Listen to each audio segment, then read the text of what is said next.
Bueno, muy buenas tardes, noches para todos, todas y todes. Bienvenidos a este seminario abierto.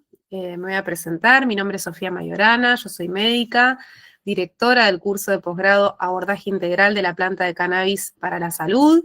Estoy aquí, hola Tefa, buenas tardes, junto a nuestro equipo, a una versión reducida de nuestro equipo, con Sabrina Pimpinela y con Shirley Rey, y también les vamos a mandar saludos a Úrsula Vivas y a Lautaro del Monte, que, bueno, estuvieron trabajando para poder llevar adelante este seminario, así que les doy la palabra para que saluden a Sabri y a Shirley si están por allí.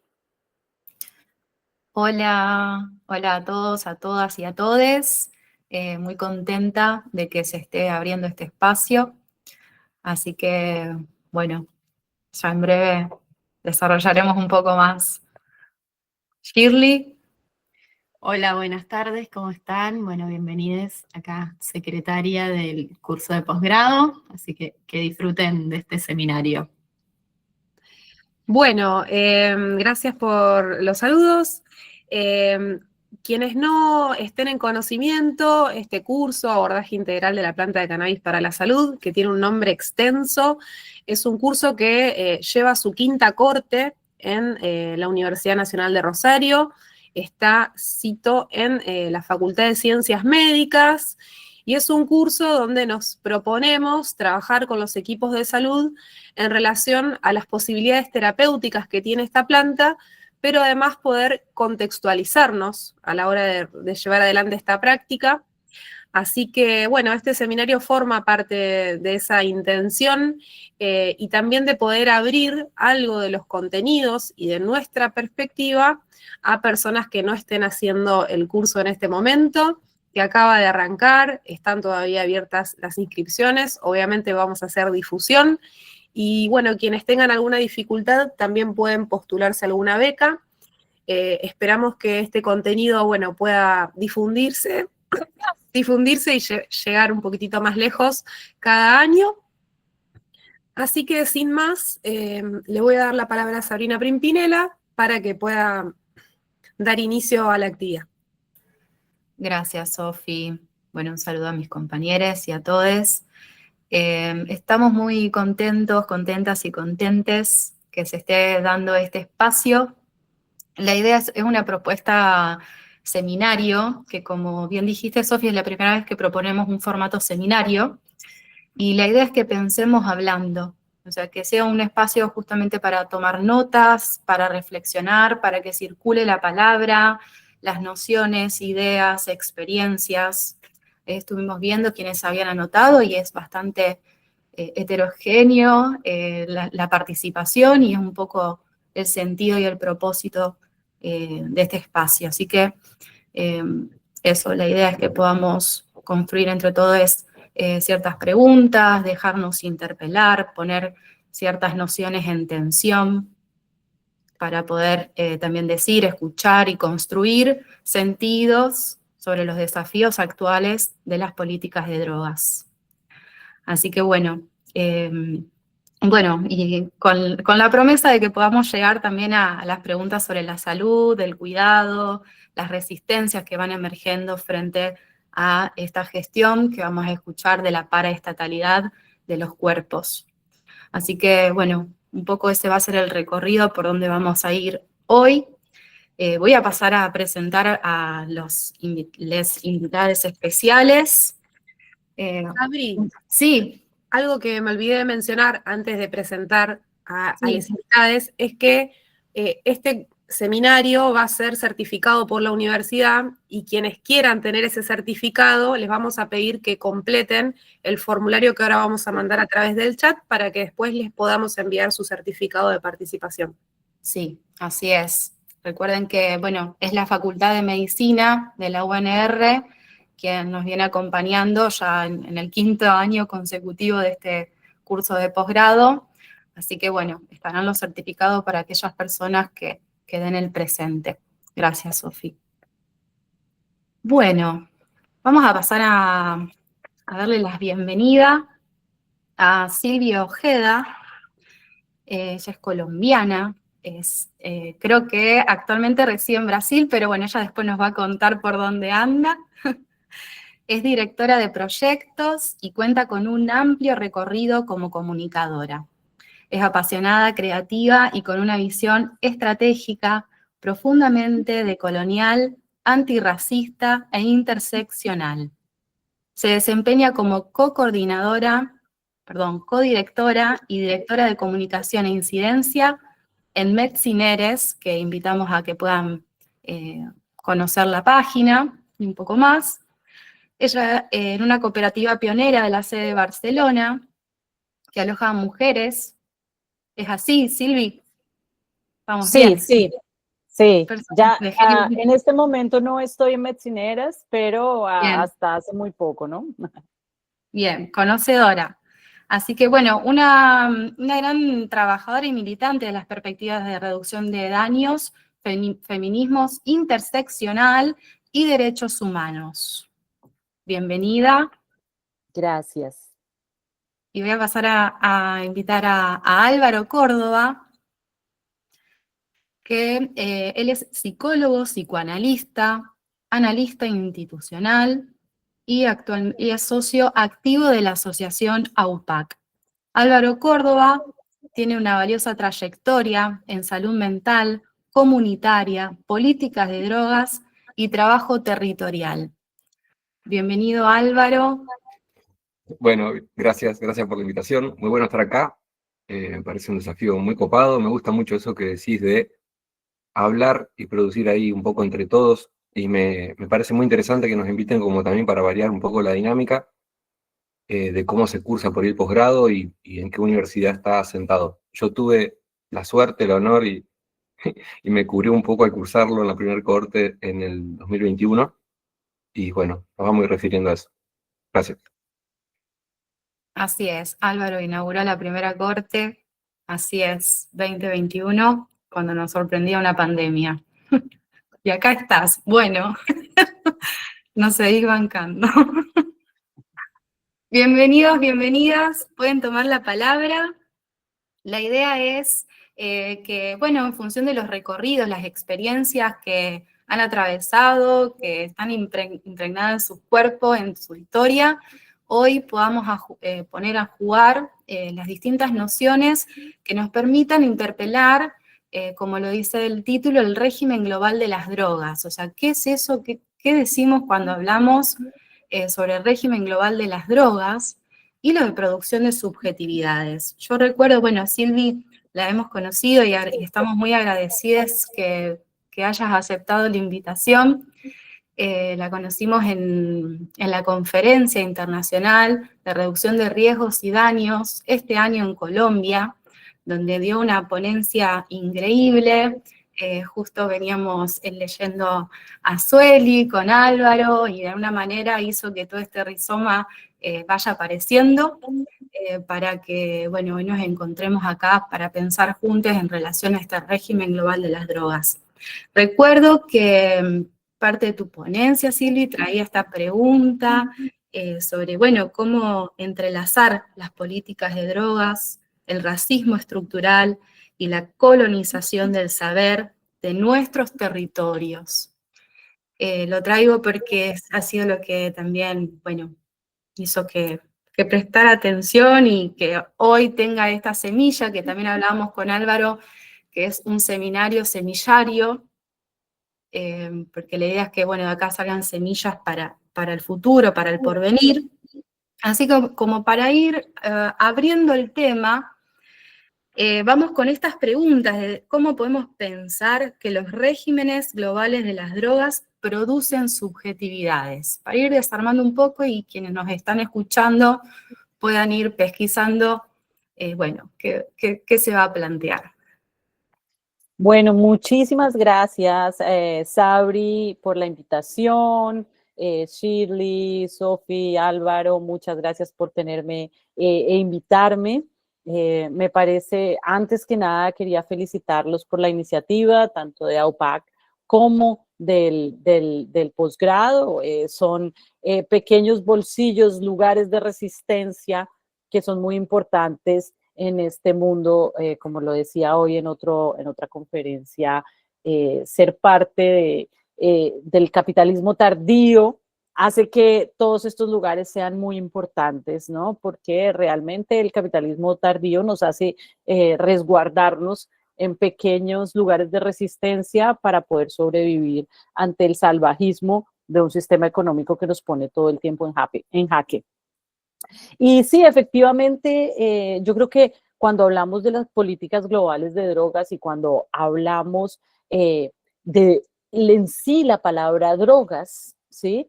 No podemos partir de ella o no podemos aceptar cómo se nos ha heredado la narrativa, ¿sí? Porque sustancias, digamos que es el concepto que está por debajo de esta palabra tan grande que nos ha construido Occidente de drogas. ¿Sí? Sustancias hay muchas, ¿no es cierto? Sustancias están tanto el vino, el café, como la morfina, y realmente entre cuáles de ellas son legales y cuáles son ilegales es que se traza la línea en que se convierten drogas, ¿no es cierto? Entonces, cuando muchas veces te dicen si tú eres o no eres un consumidor de drogas, yo siempre pregunto, ¿estamos hablando de drogas o de sustancias? Porque las drogas realmente es una categorización que no es neutral.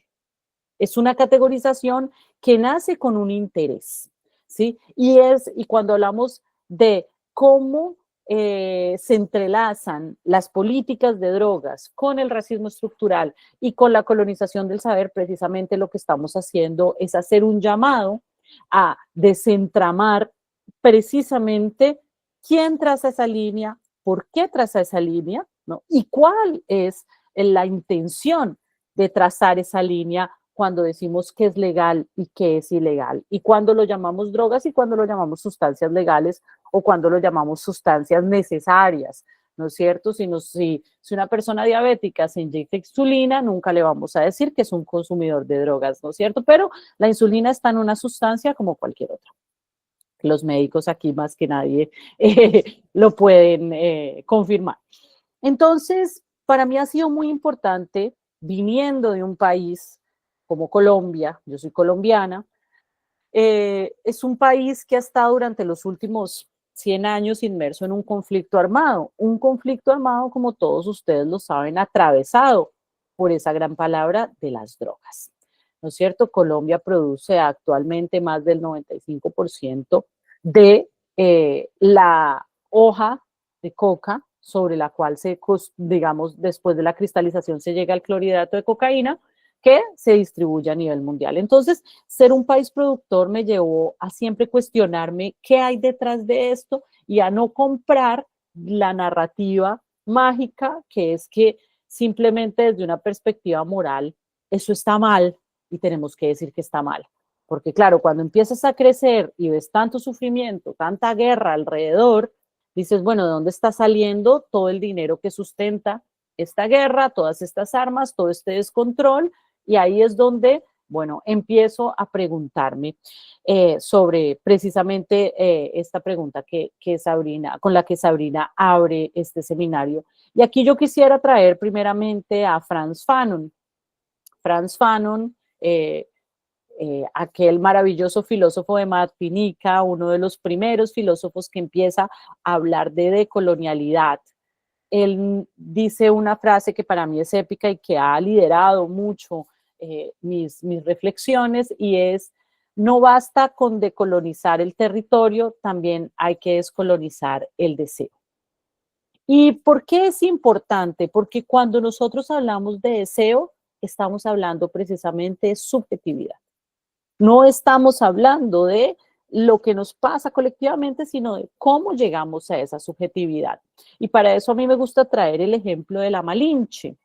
La Malinche, realmente su nombre original era Malitzin, que fue una indígena nahuatl en territorio, lo que ahora sería México, ¿no es cierto? Una mujer indígena que fue entregada como parte de un tributo a los españoles, específicamente a Hernán Cortés. O sea, varias mujeres indígenas fueron entregadas a Hernán Cortés y a los colonizadores a su llegada como un tributo. Y dentro de estas mujeres, Malitzin hablaba maya, hablaba nahuatl y rápidamente empezó a aprender español. Entonces, esa capacidad lingüística que ella tuvo hizo que ella se convirtiera en intérprete entre Cortés, ¿no?, y los pueblos originarios, y esto la transformó en una figura muy importante para la conquista, que, como los que siempre escriben la historia son los vencedores o los conquistadores, quedó escrito en la historia como la mujer que se enamoró del conquistador y entregó a su pueblo, ¿no es cierto? Y por eso se le dio el nombre de Malinche. Y la Malinche, digamos que nos tocó en América Latina como aquella mujer traidora que traicionó a su pueblo para beneficiar a los conquistadores, lejos de la realidad. ¿Pero por qué traigo la Malinche? Porque como se cree, según crónicas cerradas, que la Malinche se enamoró de Cortés, se creó el concepto del mal de Malinche. Y el mal de Malinche es aquella, digamos, que es un mal, digamos, es una palabra que está en el vocabulario, pero que realmente la empezamos a identificar más con Octavio Paz, ¿no es cierto? El mal de Malinche es esa tendencia que tenemos a admirar lo extranjero, a admirarlo de fuera y a odiarlo de dentro y a odiar lo que tenemos.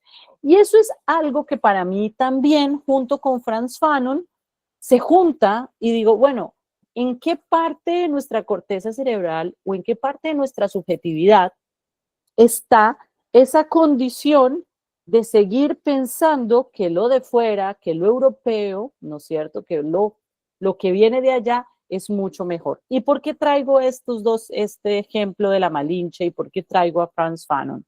Porque cuando nosotros empezamos a ir más profundamente en el concepto de drogas, nos damos cuenta que las drogas o las sustancias ilegales nacen desde una prohibición. O sea, nacen desde la necesidad de decir que ellas hacen un daño a la sociedad, ¿no es cierto? Y bajo esa concepción, entonces, este tipo de sustancias han sido, digamos, criminalizadas, reguladas y criminalizadas. Y cuando hablamos del entorno o de las políticas globales de drogas, estamos hablando de esa criminalización. Pero resulta que esa criminalización no es neutral. Esa legalización o esa línea no es neutral. Esa línea responde a esa colonización. Y desde entonces, a esa colonización y a esa colonización de subjetividades, porque precisamente esa línea que divide las sustancias legales de las ilegales no fue hecha para beneficiar a la sociedad, sino fue hecha para controlar los territorios y muchos de los cuerpos, ¿no es cierto? Si nosotros vamos a ver toda la historia de la prohibición, nos encontramos con que la prohibición nace, por ejemplo, de las drogas, nace en los Estados Unidos, mucho de ello nace para restringir a las poblaciones migrantes y a las poblaciones, digamos, de descendencia africana, poblaciones negras que estaban luchando por sus derechos civiles. Entonces, hay un punto de esta regulación y legislación internacional que tiene una finalidad de control. Y para que ese control se afinque, digamos, o se arraigue en la sociedad, necesita que sea parte de una subjetividad. Y ahí es donde la colonización de las subjetividades es muy importante. Ahí es cuando nosotros no nos damos cuenta que esa narrativa colonial ha llegado sin nosotros cuestionarnos. Ha llegado y nos ha construido, ha creado todo un constructo moral de bien y mal sobre el cual no hemos hecho ningún cuestionamiento profundo. Entonces, cuando nosotros vemos, por ejemplo, que la guerra contra las drogas, que lleva fácilmente 100 años librándose en el mundo, no ha reducido ni la producción, ni el consumo, ni los conflictos que han sido paralelos o que nacen precisamente de esa prohibición, nos damos cuenta que aunque podríamos pensar que la guerra contra las drogas es un fracaso, en realidad cuando vemos cuál es su finalidad real, no se presenta como un fracaso, sino como un éxito, porque su finalidad real no es acabar precisamente con las drogas, ni con el consumo, ni con la producción, sino su finalidad es controlar cuerpos y territorios para una finalidad específica, que es la colonización. Algunos la llamarían moderna. Para mí la colonización es un proceso que no ha parado, no fue algo que pasó 500 años atrás, sino es un proceso que está en desarrollo, que continúa en desarrollo, solo que cada vez se vale de herramientas diferentes para poder justificar. Y en ese sentido, una de las primeras cosas que hace la colonización cuando empieza es crear este concepto de territorios marginales, ¿no es cierto? Del territorio otro, del territorio marginal, del territorio, porque cuando se crea el concepto de territorio marginal, hablemos de barrios, villas, favelas, zonas de frontera, áreas rurales, alejadas, cárceles. Estos territorios marginales, cuando se crea el concepto de territorio marginal, a este territorio se le desprovee totalmente de su agencia, se le desprovee de su naturaleza, se le retira su capacidad de su condición, ¿no es cierto?, de ser un organismo vivo con personas, con historias, con saberes, con memoria, con agencia, con interés político, y se dice, en ese lugar no hay sujetos de derecho, hay objetos de intervención, ¿no es cierto? Y esto es algo que ha venido pasando constantemente, y cuando el sujeto de derechos se vuelve un objeto de intervención, entonces, al perder su agencia, también pierde toda su capacidad de actuación y toda su capacidad política. Y lo más grave cuando se crean estos territorios marginales, o este concepto de territorios marginales, es que este concepto viene a justificar que las personas en los territorios marginales tienen que morir para que haya seguridad en los territorios no marginales, ¿no es cierto? Entonces viene toda esta narrativa que la inseguridad de las personas que no viven en territorios marginales está amenazada por los criminales de los territorios marginales. Y ahí claramente la colonización nos hace una segmentación, ¿no es cierto?, donde hay unos ciudadanos de primera categoría, de primera clase, que merecen la seguridad y que merecen estar seguros, mientras hay otros de segunda clase que no lo merecen y que además merecen morir porque son los causantes de la inseguridad o de el daño que vivimos en estos otros territorios. Entonces, nosotros con esta narrativa de la política global de drogas, lo que estamos aceptando es una narrativa de segmentación en nuestra subjetividad, donde nos dice, por causa de estas sustancias, hay unas personas que merecen morir. Hay unas personas que merecen morir y está bien porque es que son criminales, porque es que ellos dañan la salud del mundo. Lo acaba de utilizar Donald Trump en estos días, que dijo que al bombardear los barcos en el Caribe, él estaba salvando 25.000 personas en los Estados Unidos. Un número que no sabemos de dónde viene, pero es una narrativa. Entonces, esta narrativa está intrínseca en ese colonialismo continuo que llega a nuestra subjetividad, que coloniza nuestra subjetividad, ¿no es cierto? Y sin cuestionarnos, entonces, vamos al lugar donde decimos, sí, definitivamente el problema son las drogas y entonces hay que regular de tal manera que sea prohibido y que todo aquel que haga lo prohibido merece estar encarcelado o merece estar muerto. Y esto ha colonizado, y ahí vamos, por ejemplo, a Carl Jung, que habla del inconsciente colectivo, y está en nuestro inconsciente colectivo, y nadie se lo cuestiona, pero cuando vamos a ver más profundamente, precisamente esa línea entre legal e ilegal, esa línea entre sustancias y drogas, está trazada para segmentar y para justificar la muerte de cuerpos que ya históricamente han sido sistemáticamente empobrecidos, racializados, maltratados y puestos en los márgenes bajo la condición de habitantes de territorios marginales, o sea, objetos de intervención. Y yo dejo por aquí para darle la palabra a Álvaro con esta primera reflexión, porque a partir de estas reflexiones que yo empiezo a cuestionar, ¿no? Cómo esta lógica global de el marco de políticas de drogas internacional está siendo un instrumento más de la colonización, un instrumento de la colonización continua para mantener nuestros territorios empobrecidos, sistemáticamente criminalizados, empobrecido y de esta manera también saqueados para continuar el saqueo que comenzó hace más de 500 años.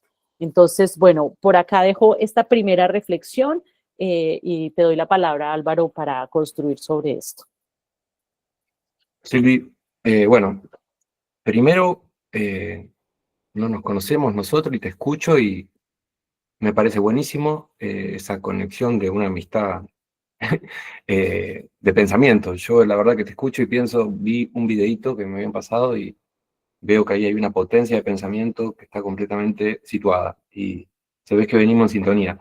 Yo voy a hacer algunas advertencias porque estoy tentado a arrancar un diálogo de 0 a 100 y voy a hacer algunas advertencias también porque para la gente que se anotó voy a seguir por ahí una velocidad que a veces me sale. Bueno, eso, yo si me habilito a hablar de este tema, además de lo que pueden decir las palabras, que son nuestros, no sé, nuestros títulos, nuestras experiencias, que son completamente producto de un hacer, yo creo que el hecho de tener la posibilidad de trabajar unos 12 años con grupos de niños, niñas, adolescentes, en diferentes franjas etarias, de 3 a 5 años, de 6 a 12 años, de 13 a 20, 25 años, según en qué época, en barrios periféricos de la ciudad de Rosario, un poco por deseo, un poco por devenir, como suelen ser estas cosas, me puso ante una problemática en un momento bastante iniciático y especial de una transformación de la ciudad, que, bueno, me hizo ser testigos de algunas cosas que pasaron en la ciudad, pero sobre todo de algunos libros que se fueron editando y que fueron dando eso que son los perceptos y los conceptos para que una realidad se perciba. Lo que recién enunció Silvi está cargado de una serie de conceptos que nos hacen ver la realidad de una manera y que justamente si hay un poder que es opaco y que finalmente tiene esa finalidad, es que nos hace no tener memoria, olvido de nuestros propios conceptos, de nuestras palabras, y si hay un colonialismo de ese saber, es que pensamos con los conceptos de otro y de alguna manera, inclusive a nivel superior, discriminamos algo de lo propio. Y esos también son sedimentos de la colonialidad. Entonces, para mí, y esto muy fino, porque en un momento como el que vive Argentina, entre hablar de creaciones de conceptos desde el feminismo a las mujeres, o de decir algo entre los conceptos que sean en la universidad pública y el territorio, se puede llegar a entender como una crítica dura al universitario, y eso no debe ser así, porque inclusive en este marco, se mantiene vigente hasta la idea de reforma del 18 en Argentina, en compartir un nivel superior para formarnos sobre problemas que investigamos y que terminan siendo políticos, sociales, en diferentes ámbitos. La gran salud no es individual, es a nivel comunitario. Es ahí donde justamente el provisionismo actúa y desarma, y genera una inversión de la comunidad, en base a un valor que es autofágico y destructivo. Pero bueno, retomo desde ahí. A mí lo que me insistió en mi experiencia en formarme antes de recibirme, en estar coordinando grupos de juegos en las periferias, en un sistema estatal, pero bastante ONGista, bastante precarizado, bastante neoliberal, como suelen ser algunas cosas que pasaron también en los mejores momentos del último tiempo de América Latina, esas políticas tienen y tenían su grado de precariedad.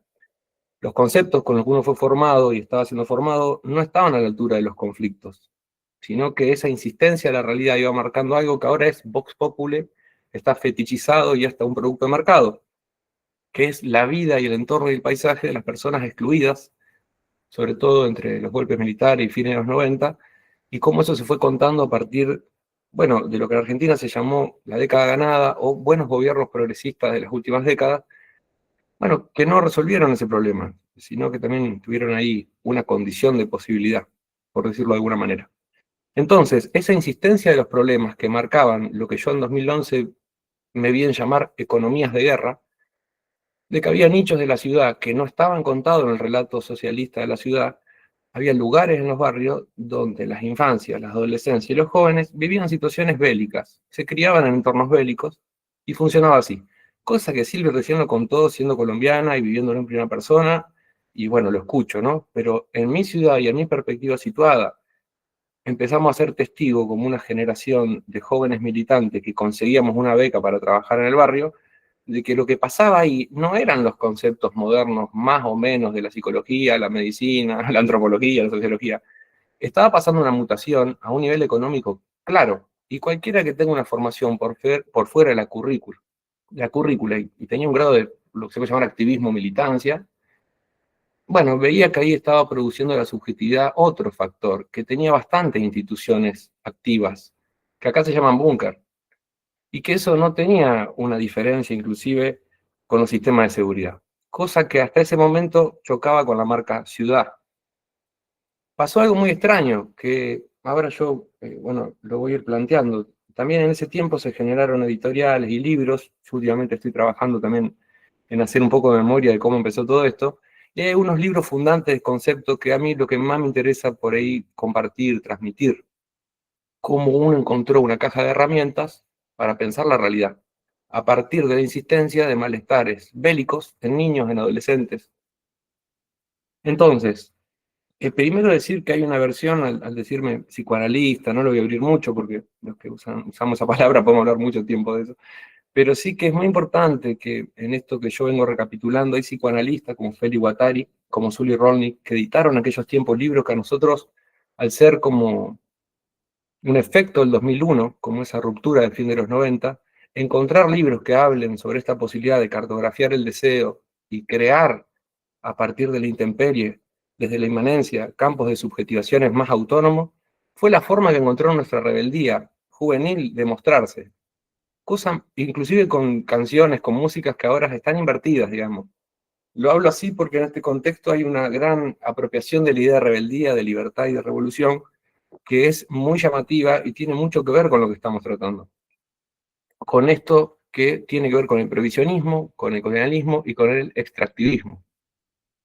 Y con herramientas históricas que bien marcó Silvi, que son a gran escala, que no se ven en la subjetividad, que se enseñan muy bien en el posgrado de cannabis que le insto a anotarse en la clase de Lautaro, que es buenísima, sobre provisionismo, y que marcan ahí cómo hay algo que se funda a partir de una economía que no es estatal, pero que no deja de usar la estructura del Estado para reproducirse. Diría yo, a partir de unos libritos que estuve leyendo, que esa gestión paraestatal de la vida cotidiana, con su violencia paraestatal, es bastante anterior a las naciones. Nace con la colonia, nace con la conquista, y tiene su historia ya bastante cartografiada, y la podemos compartir, cotejar, se pueden armar cursos. Es decir, esto que cuenta Silvi es en esa perspectiva, la experiencia de Latinoamérica produce subjetividades territoriales en ciertos lugares, y es su plan, evidentemente, que están en situaciones bélicas, que confrontan y producen subjetividades e identificaciones, y lejos de ser lo que combate el sistema, es lo que se promueve a nivel económico, pero también, como bien lo marcó ella, a nivel imaginal, lo llamo yo, ¿no? A nivel de producir formas de esa imaginalización, erotismo, que deviene una especie de ortopedia del deseo, por llamarlo de alguna manera, en la cual se aceleran ciertas mociones que intensifican viejos criterios, viejas morales, y la relanzan como nueva, cuando en realidad es ese inconsciente colonial que se está actualizando, viejas funciones de dominación.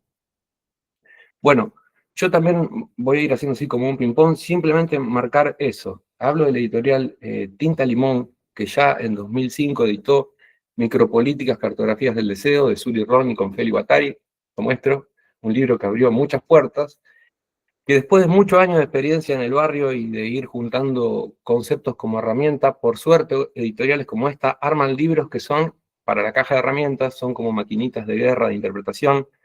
Uno de los más importantes, y que lo que más quiero marcar, es que sigue completamente vigente su diagnóstico, por más que ahora esté violentando muchos de estos discursos. En el año 2013, la editorial Tinta Limón editó un pequeño librito que se llama La escritura en el cuerpo de las mujeres asesinadas en Ciudad Juárez, de Rita Segato, que unos años después iba a tomar una relevancia internacional en el feminismo. A mí siempre, este librito tiene su tesis a partir de lo que investigó en Ciudad Juárez en aquel momento, y después tiene una entrevista con rosarinos que hablan sobre Rosario y sobre lo que empezaba a pasar en esa época, 2013. El libro está editado en 2013, pero está escrito en 2006, está editado en 2006, de una experiencia de 2004 en Ciudad Juárez. O sea, estamos hablando de un diagnóstico de hace 20 años que ella sacó como clave interpretativa de sus trabajos con hombres presos en Brasil por violación. Sacó una estructura para analizar que después llevó a este tema de los asesinatos. Voy a dejar acá con algo un poco fuerte, pero creo que amerita porque también es de lo que estamos hablando.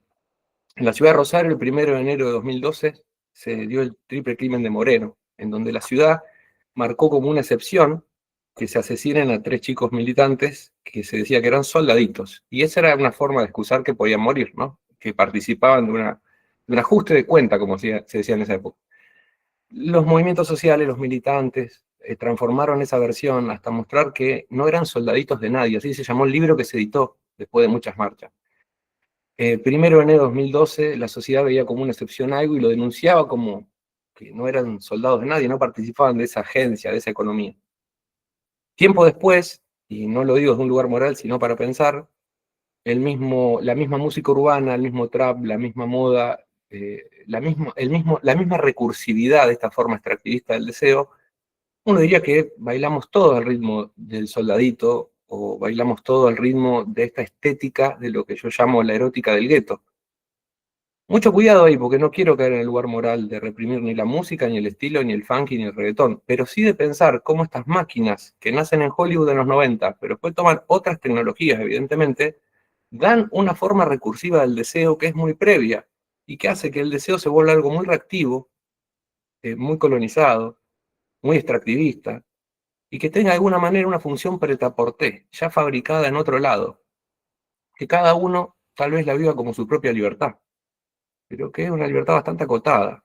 Y cuando uno se pone a leer los libros de historia colonial, y bueno, no deja de ser el viejo deseo, ¿no? De posesión, de extractivismo, de lucro, de acumulación, en los cuerpos, en los territorios, o en los bancos, o ahora inclusive en las billeteras virtuales. Lo que Rita Segato escribe en este libro sigue vigente como diagnóstico. En las estructuras elementales de la violencia hace una muy buena crítica a puntos de psicoanálisis que niegan ese extractivismo como inicial en la cultura de Occidente. Es muy bueno ver que encuentra su clave interpretativa también en el mito del candomblé y de los orixás de Recife, porque encuentra una combinación que hace que sea posible sexuaciones por fuera del ojo colonial. Ella entiende que hay muchas resistencias activas, así como la colonialidad no terminó. Muchas resistencias activas de esos 500 años siguen pasando data, informes, figuritas, tecnologías de resistencia, de ánimo, de deseo. que cada vez se extinguen más, diríamos, ante esas formas diferentes que ahora tomó forma de finanza, de extraer valor de la vida. Después retomamos, seguimos hablando, quería hacer esa intervención, y bueno, eso, régimen global de drogas, producción de subjetividades, son dos temas gigantes. El prohibicionismo es su forma afirmativa de producción de subjetividad, y eso acá lo estamos planteando desde el vamos. No hay error, al revés, hay que interpretar cómo podemos seguir dejándonos gestionar por esa gestión, no solo paraestatal, sino tanatológica y autofágica, que la razón neoliberal está adosando a viejos principios conservadores, fundamentalistas de religiones que creíamos bastante caducas y que parecen proponerse como un futuro inmediato. Por ahora hasta acá.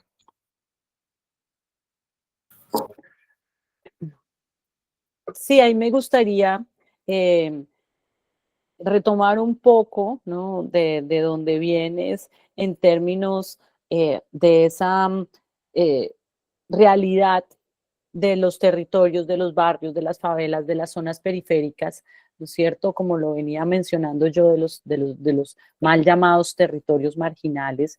Y me parece muy interesante y muy importante que traes el caso específicamente de Ciudad Juárez, porque yo creo que hay una realidad que está un poco velada y que nos pasa en todos los países, y es que tendemos a hacer análisis muy situados en nuestra propia realidad de país. Y lo que yo me he encontrado en esta serie de investigaciones y de análisis es que estas herramientas de la colonización moderna, o digamos de la colonización continua, se repiten en esos territorios, ¿no? Entonces Ciudad Juárez o Tijuana, que son territorios de frontera, son territorios donde precisamente está completamente articulada la narrativa o la colonización de la subjetividad en términos precisamente de dónde se traza la línea, ¿no? Y cuando vemos todo el desarrollo, por ejemplo, o la tipificación del crimen de feminicidio, ¿no es cierto? No lo podemos entender si no entendemos precisamente el contexto de prohibición que enriquece las mafias que terminan haciendo ejercicios radicales de feminicidio y justificando la muerte de mujeres, que finalmente son cuerpos de mujeres sistemáticamente excluidas, empobrecidas. Y eso yo creo que es muy importante, porque cuando tuve la posibilidad de estar en Ciudad Juárez y ver, por ejemplo, una de las múltiples situaciones que generan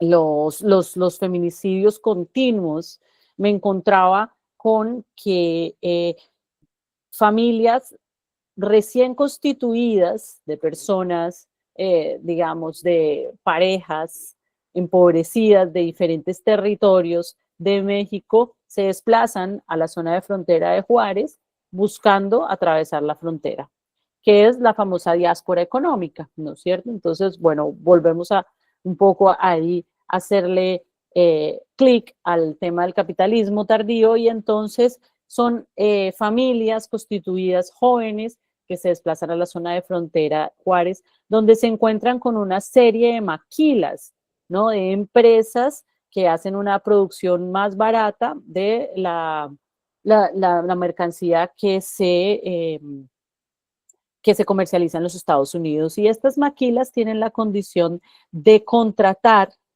¿no es cierto?, personas fuera de todos los estándares laborales.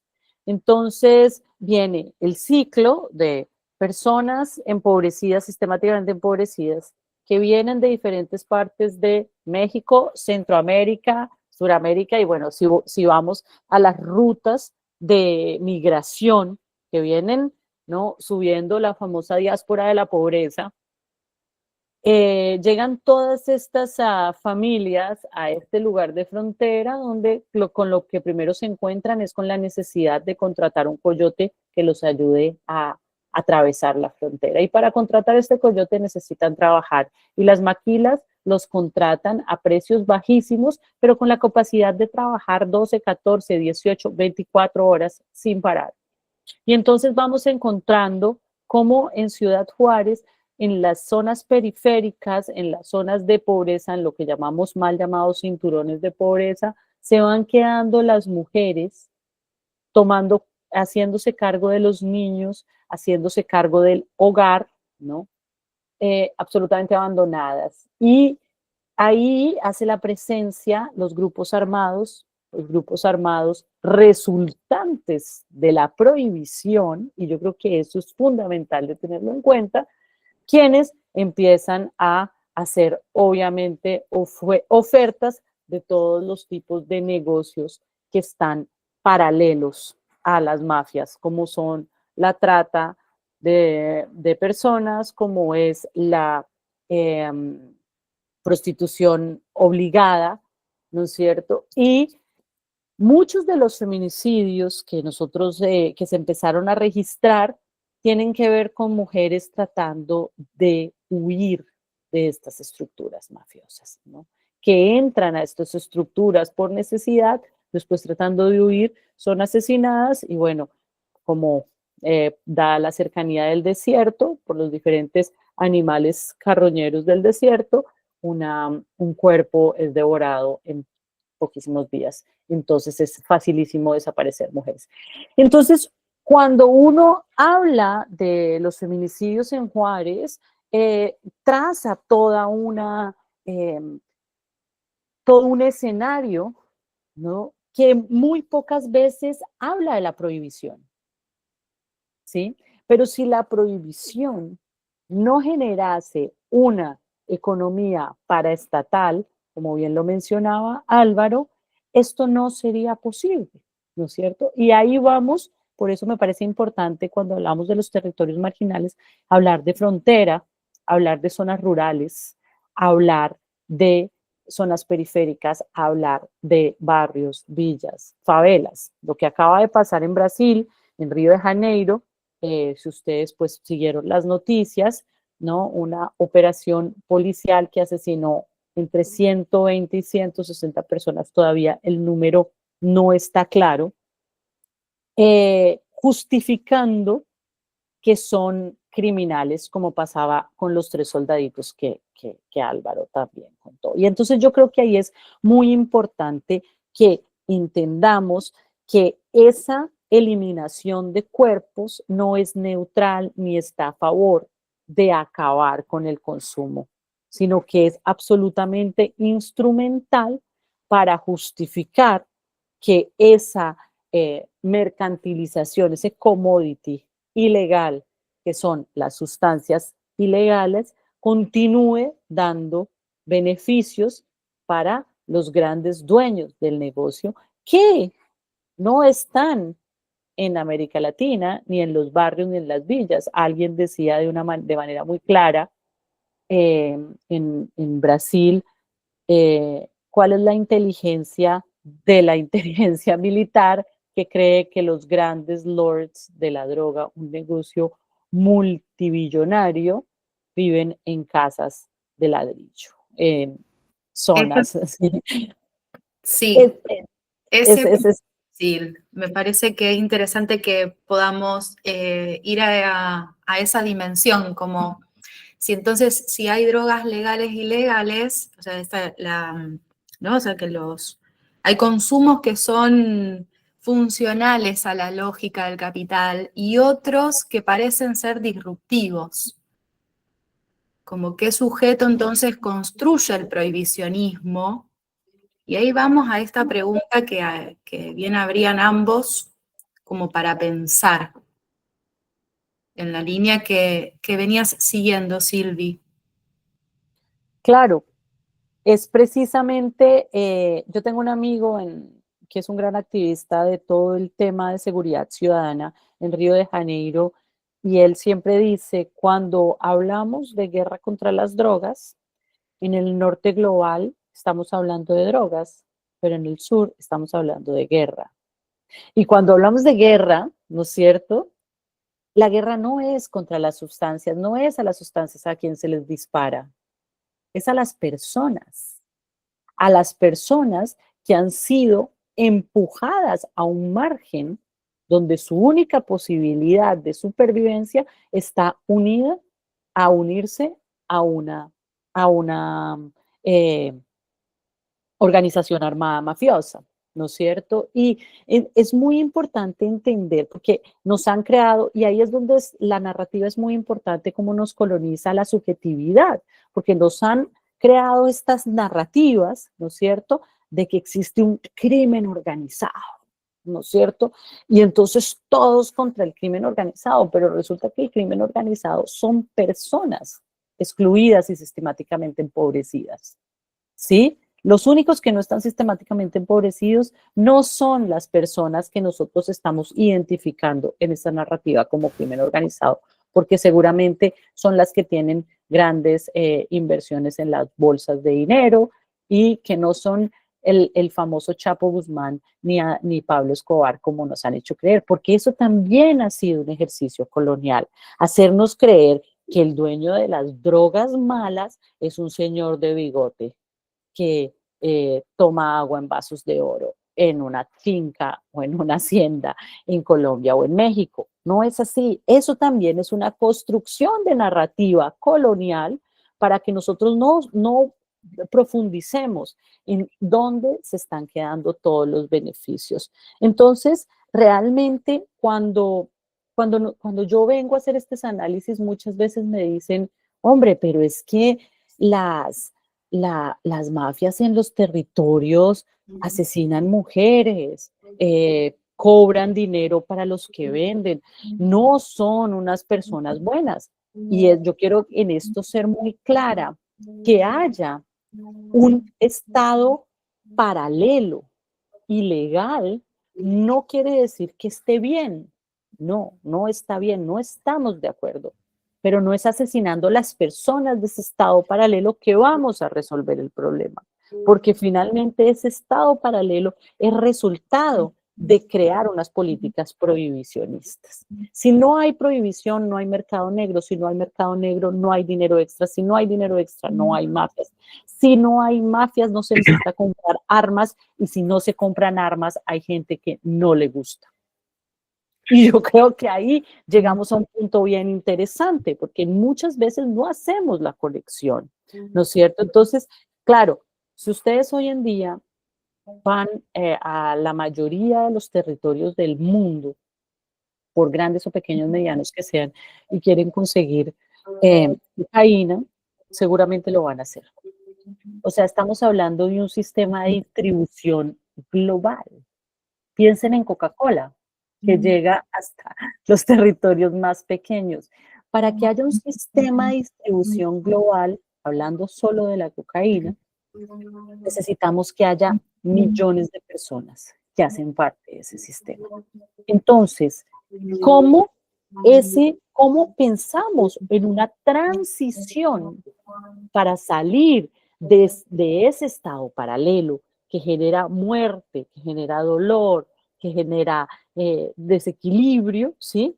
Sin asesinar a las personas, porque está claro que bombardeando y asesinando a las personas, que generando mayor pobreza, que excluyendo, que castigando, que metiendo a las cárceles que ya están súper pobladas en todos los países de América Latina. ¿Cómo hacemos una transición para entender que no estamos de acuerdo con un Estado paralelo, pero que es el mismo Estado el que está generando, y es la prohibición y la falta de regulación la que está generando estos mercados? Álvaro, te doy la palabra. Bueno, sigo ahí en sintonía. Me interesa relacionar algunas cosas que fuiste nombrando y que están en un punto en eso que yo abría, ¿no? Cuando marcaba que había un crimen en particular que cambiaba la historia un poco de la ciudad, también marcaba que era una especie de situación que ya estaba tematizada. Ya había una industria de cine, ya había películas, ya habían pasado series. Estamos hablando del año 2012 en Rosario, y Brasil ya tenía una industria sobre eso. Recién citabas lo que está pasando en Río de Janeiro, y también como una recomendación para los que están viendo, hay una película que se llama Quasi Dois Irmãos, que cuenta la historia de cómo, está inspirada en la historia de cómo nació el Comando Vermelho, que es justamente en la cárcel, como el primer comando capital. esto nos pone a pensar, porque justamente en ese imaginario colonialista de que el problema termina cuando mando a alguien a la cárcel, que es básicamente la política que se está fomentando en este país como a nivel nacional y como una especie de sentido común, como activar ese inconsciente colonial y los sentidos de chivo expiatorio, fomentado por los medios. Y por otro lado, con el epifenómeno y la realidad de que la evidencia existe, porque esa vida se termina produciendo dentro de ese espacio, que es el espacio que tiene para ser, no tiene otro espacio. Eso es lo que genera el provisionismo. Genera los lugares para ser de ciertas vidas que si no eligen vivir 14, 16 horas haciendo albañiles o changarines, como bien muestran varias películas de César González, bueno, tienen la posibilidad de jugar a ser el bandido, el rico, pero dentro de un sistema, como bien dice Silvi, que lo tiene como una mano de obra muy barata y muy fetichizada en realidad, y que muestra eso como el problema del narcomenudeo, cuando en realidad pasa otra cosa. Ella bien citó la frontera. Rosario es una ciudad de frontera porque tiene un puerto al río, que es por donde pasan todas estas circunstancias. Tal vez en términos ecológicos solo sufrimos como la mina de cianuro, el piletón que queda de cianuro, ¿no? Como la violencia urbana, como el resto de ese gran tráfico. Y vamos descubriendo que eso termina produciendo los epifenómenos de nuestra ciudad, que después se leen en un código civil que no nombra la realidad. Entonces, vuelvo a esto que decía Silvi. Ella tomó de Ciudad Juárez la idea de maquila y de frontera, que bien cuenta en el libro, que es parte fundamental de la tesis de Rita Segato. ¿Cómo? Y también para este país, las nuevas reformas laborales no piden otra cosa que instalar maquilas. O sea, llegar a ese grado de despojarse de derechos como para ser cuerpos entregados, cuerpos nudos, cuerpos entregados a quien. Eso dice Rita Segato, sigo la línea de Silvi, ¿no? Ella habla de violencia instrumental y la describió perfectamente. Rita le agrega esa interpretación, está la violencia expresiva. Y esa violencia expresiva, un mensaje para todos. Ese triple crimen de Moreno, bueno, fue un poco para esas tres personas, pero fue un mensaje para toda la ciudad, se instauró un poder nuevo. Y bien cuenta Rita en ese libro que como existe el sistema jurídico y bancario en la realidad 1, lo que ella llama el Estado, y lo que recién Silvio llamaba el segundo Estado, después Rita Segato lo va a llamar primera realidad y segunda realidad de la misma economía, según en qué parte está esa realidad operada en uno de los factores. Entonces, la violencia expresiva es un mensaje para todos. Yo relaciono un poco esto con el último crimen justamente de la motosierra, de una persona que transmitió por celular una forma de ajusticiar lo que aparentemente fue un robo. Ahora, ¿qué muestra ese crimen? Que hay una capacidad de destrucción, hay una impunidad tal que garantiza un sistema de alianzas que marca que ahí está pasando otra cosa que está por fuera de los poderes, ¿no? Yo marco ahí que la motosierra como herramienta y como idea es justamente esa la metáfora de la época, que no es ninguna metáfora, es la realidad. Cuando alguien toma la idea de que un recorte económico puede ser una motosierra, es porque está riéndose del ajuste, está diciendo el ajuste es poco. El recorte va a ser como una motosierra, como un personaje de terror de los 90, como un pandillero de las 1000 películas que vimos. Ahora, cuando esa metáfora a nivel económico se inscribe en un cuerpo y nos muestra a todos que todos podemos ser, como la Argentina misma, tal vez siendo segmentada por una motosierra, eso muestra cuando se instaura un poder en lo micro del cuerpo de una serie de mujeres que tienen que trabajar, subsistir de eso, también la moralina de los medios. ¿Quién puede elegir esa vida como una forma de liberar de ser libre? ¿Qué libertad es vivir sometido a un déspota? Eso es eufemismo es lo que tenemos que preguntarnos y dejar de reproducir inclusive con alguna idea de libertad que ya caducó y que hay que declarar a qué llamamos libertad. No hay libertad sin una comunidad que cobije. Entonces, retomo, marcamos frontera en la situación de Ciudad Juárez hace 20 años, bien dice Rita Segato, continuando con ese librito, escribe Guerra contra las Mujeres, donde amplía estos conceptos y lo lleva a este grado de interpretación. Todo eso que viene bajando de Ciudad Juárez, bueno, fue llegando también a la salida del río Paraná del Sur, ¿no? A las últimas urbes de ese mapa. Y nosotros fuimos viendo hasta por la tele. Yo en mi vida personal vi y expliqué primero en ciclos de cine, en 1000 charlas, un montón de cosas que creíamos en esa época que, justamente, explicándola íbamos a intentar también frenar eso, actuándolo. Y la dimensión del problema, bueno, no es frenable por esas micropolíticas. Lo contrario, vivimos una época donde esa micropolítica transformadora, bueno, fue retomada, recapturada por otros discursos más neofascistas, más neocolonialistas, que no quieren esa forma y que hacen tándem o máquina con algo que pasó en la pandemia. Eso también es algo que tenemos que marcar. ¿Cómo cambiaron los conceptos, los territorios y los cuerpos a partir de la pandemia? ¿Cómo fue inevitable que el mundo se transforme a partir de la existencia de un montón de relaciones mediadas por la tecnología, lo digital, y sobre todo la existencia y el nacimiento de billeteras virtuales y otro sistema que también es completamente paraestatal, pero corporativo, de manejar flujos de dinero por fuera de la ley del Estado? Si uno podría decir que existe una panacea para el lavado de dinero, es la actualidad económica, ¿no? Porque al fin y al cabo hacer negocios, ser un trader, invertir en bonos, todo lo que sea de alguna manera tener una parte de nuestras billeteras haciendo crecer el valor. Los precios en los supermercados desimbrincándose, cada uno paga diferente según qué día va y según quién es. Y al mismo tiempo el valor cambia todo el día de la moneda supuestamente estable.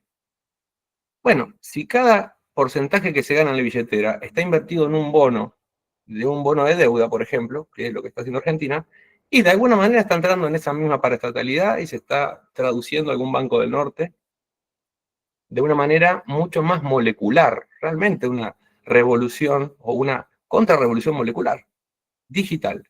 No, yo digo con esto soy, no sé, unos amigos dicen, bueno, no, vos sos tecnofóbico, y de alguna manera sí, da miedo. Pero por eso digo, el destino de la tecnología es producir esa forma de extractivismos. No necesariamente. Ahora, la tecnología en remedios, en drogas o en aparatos, primero se desarrollan en un laboratorio de guerra. Primero se desarrollan para la guerra y después para el comercio. Eso es lo que muestra la historia. Entonces, hay que pensar en qué sentido llamamos avance o evolución en un punto, y si no es que tenemos que volver a tecnologías bien anteriores, o a las mejores tecnologías, que de hecho se conocen también en el curso, porque las plantas son una gran tecnología de cosas que subestimamos, que hacen a otro cuerpo mucho más sutil. Y que acá, si lo vemos en prisma, no es otra cosa que la apropiación de esas plantas, de esos saberes y de esos poderes, mediante una industria científica que armó un sistema paraestatal de dominación. Sin el saber de la ciencia en 1860 no existía la cocaína. Y la forma en que la cocaína entró en el mundo no solo fue completamente legal, sino que fue un auge económico. Cuando uno investiga los libros, que bueno, recién estamos empezando, de la colonización del saber, una historia de las plantas medicinales del Nuevo Mundo, 1492-1750, hay un capítulo sobre cocaína que muestra también una paradoja muy extraña. No paramos de descubrir como nuevos los diagnósticos, que si uno lee la historia, fue el inicio. O sea, cuando los primeros españoles llegaron en 1538, entendieron que el sistema de vida del Inca dependía de una hojita, que si ellos podían adueñarse de esa hojita de coca, se adueñaran de toda la forma de vida porque no había moneda acumulable. Era un modo de intercambio y de trabajo fijos que ellos entendieron que poseer las hojas de coca era poseer todas las decisiones, hacerlos trabajar a partir de ese intercambio. Fue el lucro el que invistió la hoja para volverla perversa. Y a partir de ese lucro, la relación entre la explotación del Potosí y los minerales es a partir de la hoja de coca como efecto en esos cuerpos. Sin esa hoja de coca puesta en un modo de lucro y perverso, ya en el inicio del colonialismo, no existía la extracción del Potosí. Hago este paralelismo. Hoy estamos bastante parecidos entre el silicio, el litio, y las mismas máquinas que tal vez entre cada interacción extraña algo de la Tierra. Bueno, conecté líneas muy diferentes. Te escucho. Bueno, yo traería un poco ahora algunas de las preguntas, ¿no? Sobre precisamente esa colonización de subjetividades que tiene que ver, como bien lo mencionas, eh, precisamente con esa percepción o esa narrativa que ha estado tan presente históricamente. En ese sentido, el libro Tras el grito de Johann Hari, que hace un estudio histórico sobre el nacimiento de la prohibición, trae muchas luces precisamente sobre eso. Y cuando nosotros nos vemos ahora, por ejemplo, cómo la administración Trump está hablando de narcotráfico y de narcoterrorismo, completamente ignorando el impacto de 120.000 muertes por sobredosis anual en los Estados Unidos a manos del fentanilo. ¿Y cómo entra el fentanilo siendo introducido en la sociedad por la por la industria farmacéutica?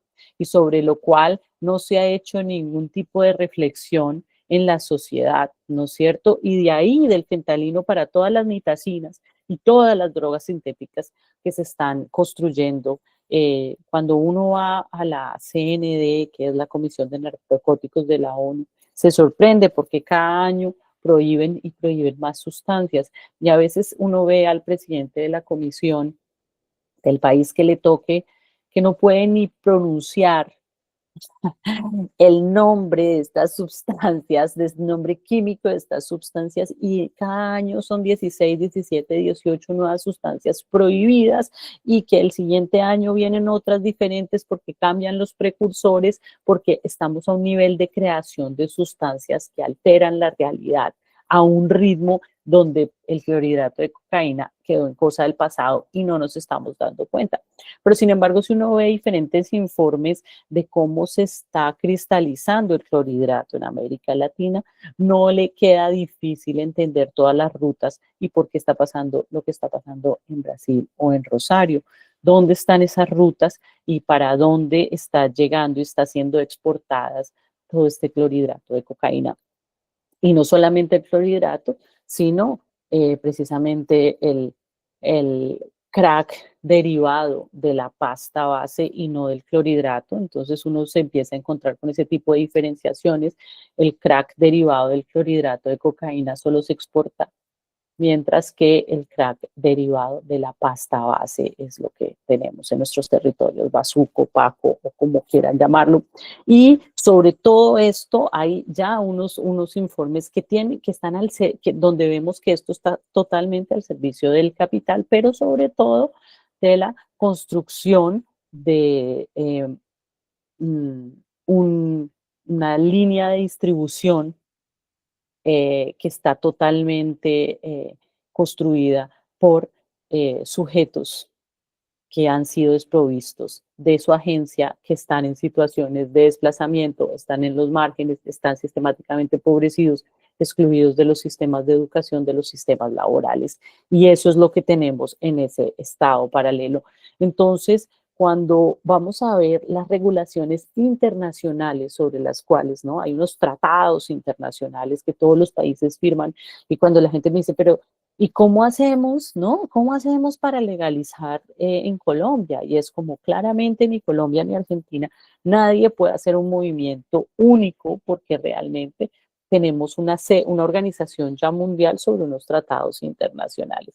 Pero se están dando avances muy interesantes, avances como que el año pasado pasó una resolución en la Comisión de Narcóticos de la ONU sobre en la cual Colombia, una resolución que presentó el gobierno del presidente Petro, donde se plantea la necesidad de que haya una revisión normativa, ¿sí? Que haya una revisión a ese marco normativo de las drogas y también como resonancia a la revisión de la hoja de coca para que sea desclasificada como una droga ilegal y vuelva a ser lo que es, una planta, ¿no? Porque como sabemos, coca no es cocaína. Y como bien lo mencionaba Álvaro, pues es la base cultural de las culturas prehispánicas. Entonces, es importante también cuando empezamos a pensarnos esta transición, entender que esta transición tiene que ser un pedalazo un poco global. Y en ese sentido, descolonizar o decolonizar nuestro pensamiento puede ser fundamental para hacer de este sur global una fuerza, la fuerza que se necesita para terminar de dar ese pedalazo. Y yo creo que una de las primeras reflexiones que podemos hacer para esa decolonialidad es qué heredamos de la colonia en nuestra subjetividad, ¿no es cierto? Porque como bien lo plantea Cida Bento, filósofa también brasilera, ella habla del pacto de la blanquitud, donde dice, bueno, hay un pacto entre la supremacía blanca, un pacto que es tácito, que no está hablado, donde no se han agarrado las manos, pero que está en la forma como se crean los contenidos de los cursos escolares universitarios, en la medida en cómo se concibe el conocimiento. Es un pacto que está en quienes acceden a los lugares de poder, en quienes acceden a los lugares de dirección. Y yo he utilizado un poco este concepto de Sida Bento para hablar un poco del pacto de los colonizadores, ¿no es cierto? Entonces, ¿por qué hay un pacto tácito? Hay un pacto tácito porque así como las personas indígenas, descendientes de indígenas, las personas descendientes de comunidades esclavizadas, negras, heredaron o heredan por el simple hecho de ser descendientes una serie de opresiones que los terminan poniendo en estos márgenes sobre los cuales terminan siendo objetos de intervención sin agencia en territorios marginales, condenados a ser ciudadanos de segunda clase y ser asesinados. Las personas que no heredamos o no heredan esta tradición, heredamos el privilegio blanco. Y esa reflexión no la hacemos, ¿no es cierto? Y no nos damos cuenta de cuánto ese privilegio que heredamos de la colonización nos evita, ¿no es cierto?, romper el pacto. Y al romper el pacto nos quedamos sin cuestionar esas narrativas y esa subjetividad. Entonces yo creo que una primera invitación es esa precisamente. Europa creó el concepto de universalidad, ¿no es cierto? Y dijo, hay un conocimiento universal. Y adivinen de dónde es el conocimiento universal. Europeo. Entonces yo creo que uno de los primeros planteamientos que hace Juan José Bautista, maravilloso filósofo boliviano, es decir, el conocimiento que hasta el momento hemos creído universal no es universal, amigos, es local. Porque nuestro conocimiento local prehispánico también existe. Y nuestro conocimiento actual, ¿sí?, que se desarrolla en las resistencias de los barrios, las fronteras, las favelas, las periferias, también es local y está al mismo nivel que aquel conocimiento universal. Entonces, entender que lo universal no es realmente universal, sino es local, es restringido, ¿no es cierto? Y que ese conocimiento, ¿no?, nos ha sido transferido en una narrativa colonial a nuestra subjetividad para creer que solamente, por ejemplo, la ciencia es un concepto universal, ¿no es cierto? La ciencia es un concepto universal, entonces todos creemos que la ciencia, según como viene de Occidente, aplica para todos, pero resulta que no es así. Resulta que las comunidades indígenas que aún sobreviven en los territorios americanos, ¿sí?, conciben, tienen su propia forma de entender la ciencia, tienen su propia forma, de ahí todo el concepto de micelio, muchos otros, donde, por ejemplo, el territorio, y esto es maravilloso para los indígenas, el territorio no es un objeto, ¿no? El territorio es parte de un sistema. Y aquí le sumo, es una cosa maravillosa que tienen las comunidades indígenas bolivianas, no solamente el territorio presente, sino el territorio ausente. ¿Cuál es el territorio ausente? De donde fuiste desplazado, ¿no? Entonces, las personas esclavizadas traen su territorio ausente y todo eso genera una episteme, ¿no? Una episteme que nos han querido decir o nos han transmitido en esa colonización de subjetividad que no tiene el mismo valor del conocimiento universal, que volvemos, no es universal. Entonces, una de los primeros llamados para poder romper ese pacto colonial es empezar a entender, no hay universalidad, hay pluriversalidad, y esa pluriversalidad tiene que reconocer el conocimiento para acabar con el epistemicidio del que nos habla Buenaventura de Sousa, ¿no? Necesitamos empezar a entender la pluriversalidad, y esa pluriversalidad empezar a reconocer que todo conocimiento es local. Y todo conocimiento local tiene un reconocimiento de su territorio, tanto presente como ausente. Y cuando hablamos de territorios ausentes, también hablamos de los territorios destruidos por la colonización, que están, ¿no? Cuando uno va a Teotihuacán es tristísimo, ¿no? O sea, era la universidad, ¿no? Y se acabó. ¿Y dónde están esos conocimientos? Pero, sin embargo, todo lo que queda, tenemos unos nuevos conocimientos que son esas resistencias que se están viviendo en Entonces, por eso ese estado paralelo no lo podemos aniquilar simplemente a bala y decir, ahí se acaba todo porque es que ellos son ciudadanos de segunda categoría que ni se merecen vivir, sino cuáles son las resistencias, cuáles son los conocimientos, cuáles son las formas de vida, cuáles son las formas de integración, de qué se trata, porque ahí también hay un conocimiento. Y como dice la filósofa Gayatri Spivak de India, donde también ha sido un territorio colonizado, expropiado, despojado, y ella habla del concepto de subalternalidad. Y lo que pasa es que nos volvemos subalternos de ese conocimiento universal, ¿no es cierto? Eurocéntrico. Y el subalterno no es escuchado. La voz del subalterno no se escucha. Y no se escucha no porque el subalterno no hable, sino porque ese conocimiento universal siempre lo está explicando, siempre lo está traduciendo, siempre lo está reduciendo, siempre lo está categorizando, ¿no es cierto? Entonces vamos a la etnobotánica, por ejemplo, y entonces ciertas plantas, entonces sí, ellas son sagradas, pero para los indígenas. No podemos llamarlas sagradas para el conocimiento global, no podemos.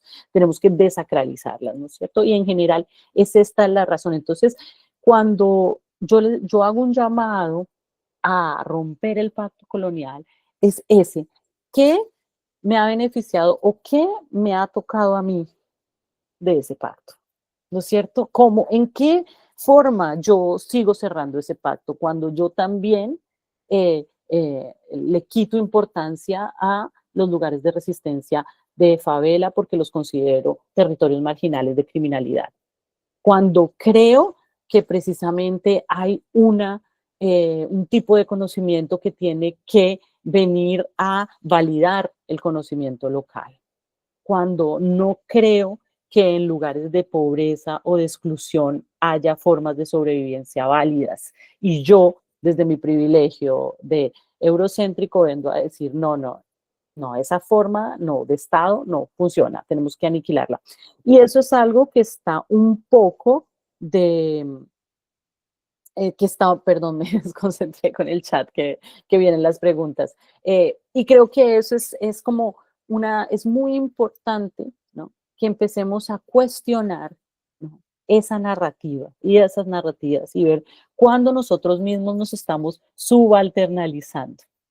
¿Sí? Cuando nosotros nuestro propio conocimiento, y le estamos creyendo a los medios, y le estamos creyendo a los ejercicios de dominación, y estamos para seguir manteniendo entonces esta narrativa de la guerra contra las drogas, es precisamente esa la que nos está generando constantemente una colonización de nuestra subjetividad en contra de nosotros mismos, la famosa guerra fratricida entre hermanos, ¿no es cierto? Entonces yo vivo en el mismo territorio, pero considero que sí, que deben venir a matar al de al lado, porque es que el de al lado es un criminal. Y eso pasa porque si no hacemos ese ejercicio, tampoco podemos crear un nuevo marco penal y criminal, porque el marco penal y criminal actual está hecho precisamente para criminalizar esa resistencia que para nosotros dejó de ser resistencia porque simplemente es criminal, ¿no es cierto? Entonces toda la gente que está en las cárceles merece morir, no tiene derechos, sin pensar cómo una mujer o una madre o un padre cabeza de familia termina criminalizado en su obligación de hacer parte de este estado paralelo, porque en los territorios marginales no tienes la opción, tienes la obligación, como bien lo decía Álvaro viendo Irmandaji o cualquiera de estas historias de cómo nacen, ¿no? Y lo dijo de Moraes, que es el magistrado superior del Tribunal Supremo en Brasil, decía, y fue maravilloso que lo dijo, porque es algo que viene diciendo el movimiento anticarcelario durante muchos años, y después de 15 años de trabajo aproximadamente lo dice, cuando tenemos un sistema criminal y penal que encarcela a un joven que está en la calle fumando marihuana, y lo encarcela por eso, por porte, lo que está haciendo es alimentando el sistema de mafias, porque entrando en la cárcel no tiene opción de no ser de una o de otra. Tiene que entrar en un sistema y cuando sale, sea un mes después o 6 años después, ya hace parte de un sistema. Entonces, para pensar para pensar esa transición que también incluye no solamente el marco normativo de las drogas, digamos, o de las políticas de drogas, que no solamente estamos hablando de repensar el esquema racial, ¿no? Cómo Europa también creó quién es negro y quién no, quién es indígena y quién no en su colonización, para pensarnos los nuevos estándares también, sobre todo el criminal y penal, tenemos que empezar por romper el pacto. Y para romper el pacto hay que empezar a cuestionar esa continua colonización de subjetividades. Álvaro, te doy la palabra. Bueno, pienso, ¿no? Estoy tomando notas, abro desde ahí. Esta nueva versión de nombrar narcotráfico y narcoterrorismo y llevar desde esta idea de la evolución de la guerra contra las drogas, contra esta idea de terrorismo, cosa que no es nueva, pero tal vez sí sea nueva el diagnóstico generalizado para usar, ¿no? Yo voy a remitir esto de nuevo a esta idea de violencia expresiva, y tal vez lo que asistimos es que eso es lo que está mutando. Es el mismo Estado el que está tomando el código de la gramática de la violencia instalada por las drogas. Entra en dialéctica con el poder paraestatal el Estado, porque después de la pandemia, la primera y la segunda realidad, la primera realidad del derecho formal moderno y la segunda realidad paraestatal, parece que después de la pandemia se dieron vuelta. Y la primera realidad es la paraestatalidad y la segunda es la del derecho. Esto, más que decir como solo una mala noticia, me parece que es bueno diagnosticar en qué punto lo que está acumulando y agenciando la realidad son esos fondos de inversión que no son otra cosa que el lavado de dinero que vuelve en forma de fichas, digamos, ¿no? Como blanqueado en el mundo del flujo del capital, el lavado de dinero se vuelve inversión. ¿Pero qué es una inversión extranjera? El eufemismo de quien pudo tener la plata fuera de un sistema legal, no es otra cosa, es cuando la plata se blanquea, cuando deja de ser de narcotráfico y vuelve en forma de negocio. Entonces, si una persona tiene un juicio internacional y cuando asume un nivel de poder le paga todo lo que quiere el juez, y podríamos decir que están trabajando para la misma forma. No sería loco pensarlo. La soberanía nacional es lo que está, según quien toma esa forma, como algo que existe o como algo que hay que aniquilar, como descuartizar. Entonces, yo hago un llamado también a la gente como de Rosario, Santa Fe, más que para alarmar, es para decir que en el espejo de Brasil, en el espejo de Colombia, en el espejo de los conceptos que uno va encontrando, no están pasando cosas que no sean, que ya hayan pasado, ¿no? Se van asentando gramáticas de violencia, gramática económica, pero el dato nuevo es que el mismo Estado puede filmar al estilo Bukele a presos e intentar dialogar, interceder a partir del mismo código de violencia expresiva, que acá sería terrorismo imaginal del Estado, ¿no? Lo que antes podía ser un programa de cable como Policía en Acción y alguien podía gozar de esa reacción de ver al policía entrando a la casa de alguien y era un programa, bueno, si lo hace el Estado con fondos públicos en páginas oficiales, no es difícil pensar en lo que está pasando, ¿no? Justamente esa película, Quasi Dois Irmãos, nacimiento del Comando Vermelho, en la cárcel, por represión dentro de la cárcel. ¿Qué hace el cuerpo cuando está sometido una y otra vez? Y bueno, se armó un sistema económico paralelo, también agenciado por la misma lógica, y esa institución disciplinar que es el fetiche del penalismo, que la cárcel parece ser la puerta de entrada a esa otra economía que gerencia cuerpos, territorios y grandes flujos de capital. Entonces, yo voy a citar un poco a Nietzsche, que en uno de sus pasajes de un libro muy bello dice: cuídate sobre todo de la santa simplicidad, que con frecuencia gusta de prender hogueras para quemar seres humanos.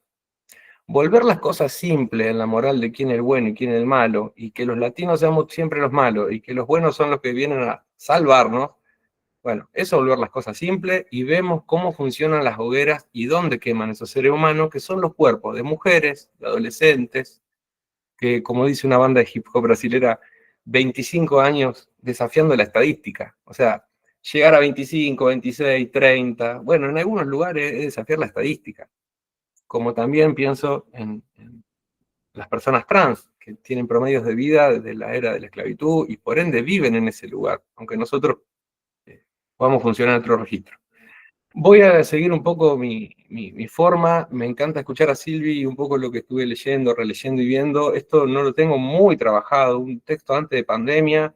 Ella está citando conceptos de esferas de insurrección, Apuntes para decolonizar el inconsciente, de Sully Rolnick, 2019.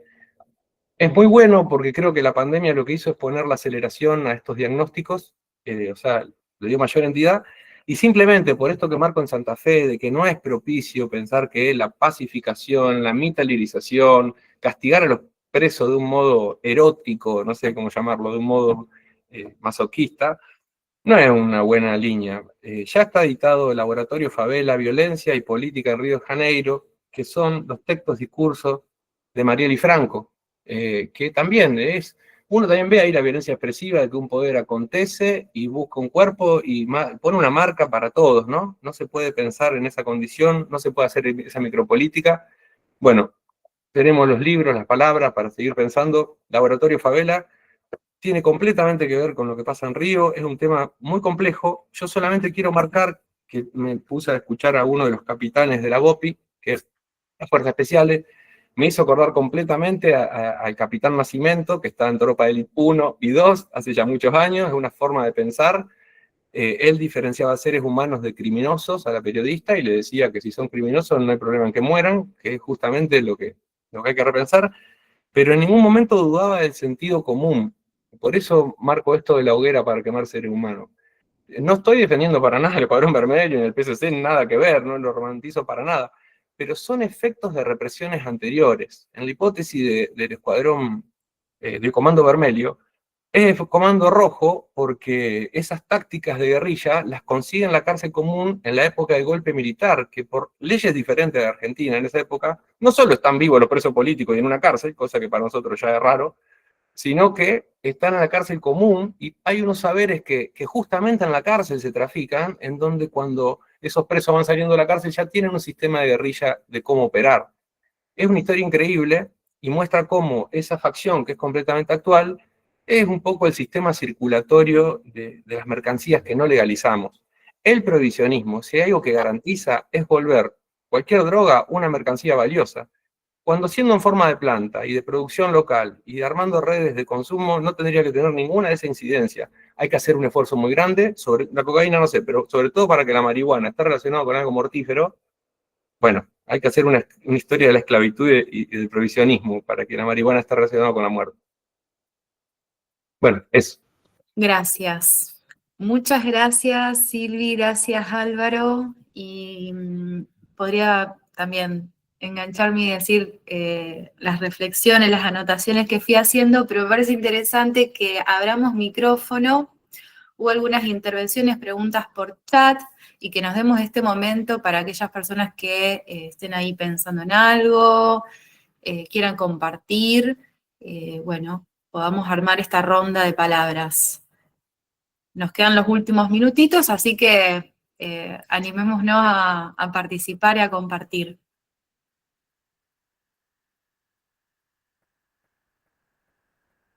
Sí, lo más lindo de estos encuentros es abrir al diálogo y me parecería interesante también, ¿no? Bueno, Fueron escuchar de nuestros asistentes también.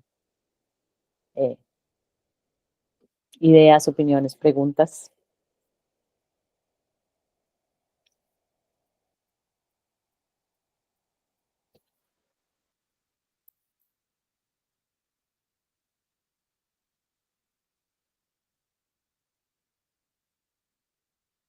Ahí en el chat decían, bueno, de qué manera la descolonización deja de ser política. O, a ver, Mili, ¿querés abrir micrófono? Jaime, que estás por ahí.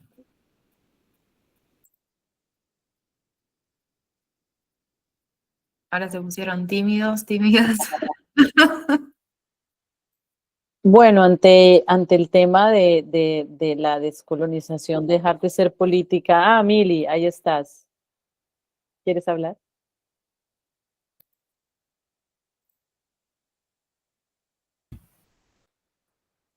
No se te está Estás, escuchando, Mili. estás muteada, creo.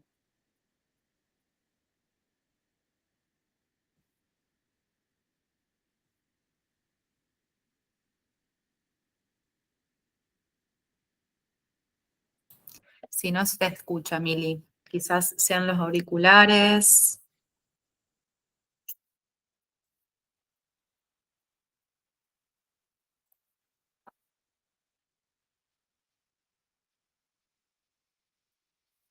Bueno, puedo mientras Sí, tú, cuando quieras, entras, Mili.